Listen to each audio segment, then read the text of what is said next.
I imagine. Yeah, well, I know we're going to have a big crowd. I was in the school today, and a lot of teachers saying they were coming, a lot of kids. The nice thing is we have, we're combined with Rhinebeck, so we kind of get two schools that'll be here. So we're certainly anticipating a crazy atmosphere Friday night. Again, to have all this success in your first year as a head coach, just what's it like to be not just a part of this, but really the guy in charge of it?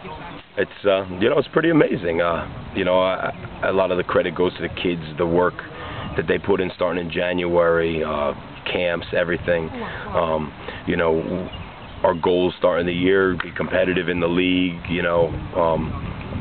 which we've been very competitive in the league and very successful to this point. So we had to actually set some new goals at practice the other day. Wow. So. Again, 5 games into the season, could you have envisioned not only a perfect record but also a playoff berth this early in the year?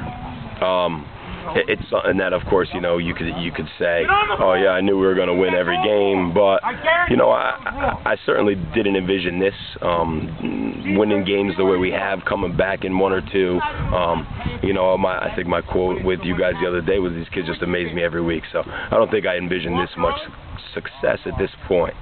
Obviously, you come in as a new coach, you have a new system or philosophy, but the kids have to execute for you guys to be 5-0.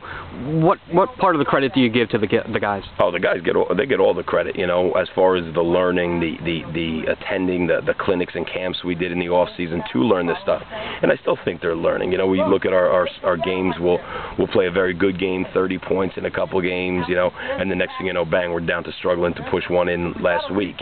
Which we played some good defenses, but with a new type of offensive system, it's a whole new completely way to block for these kids that they've never learned before. So I think it's still a learning process, but we've had kids since January attending all the stuff we've done, and they've put in the hours. Our motto, we kind of have it on T-shirts, was that victory requires payment in advance, and they've certainly put in that payment early on. You got the New York Jets Coach of the Week award last week. What's it like to see that your efforts are coming to fruition so soon, too, particularly just 5 weeks into the season? It's kind of, it's mind-blowing, I would never expect that. I wouldn't expect, I knew we would be improved. We have a core group of kids that have been here, and with me defensively especially for a couple years, kind of learning what we wanted to do.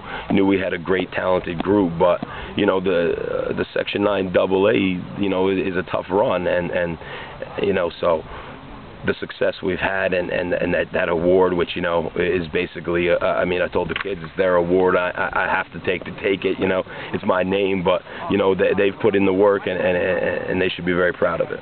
Particularly for the kids who have been in the program with you for a couple years, how happy are you for them? They've been through the lean years, and now they're having great success. Absolutely, thrilled for them. To see them, the way they're coming to practice every day, the way that they're carrying themselves in the building, they're doing everything discipline-wise we want them to do. They're enjoying it, which they should. I'm absolutely thrilled for them. Minisink Valley comes in here Friday night, 3-2. What are your thoughts on what you've seen as far as film and how you're going to game plan against them? It's the same old Minisink Valley team. They're very big and strong. Best running back, I believe, right now in Section 9 AA. They're going to try to run the ball.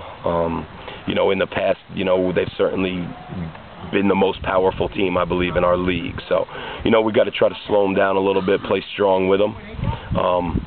But I think they're a much better team again. Than our league right now is there's a lot of parity, so teams are knocking each other around. We're lucky to come out on top in 2 of those games that were just nail biters. So, I expect a very physical game Friday night. And for the fans, for the students, the parents who are going to come out on Friday night, what message do you want to send to them heading into Friday night's game? I think the message is clear. We've already won a share of the league, but with this game Friday, we could go undefeated in league play and have be the first place team, no matter what happens with other teams. So my advice is, to everybody, come out, get crazy, and help us take this one.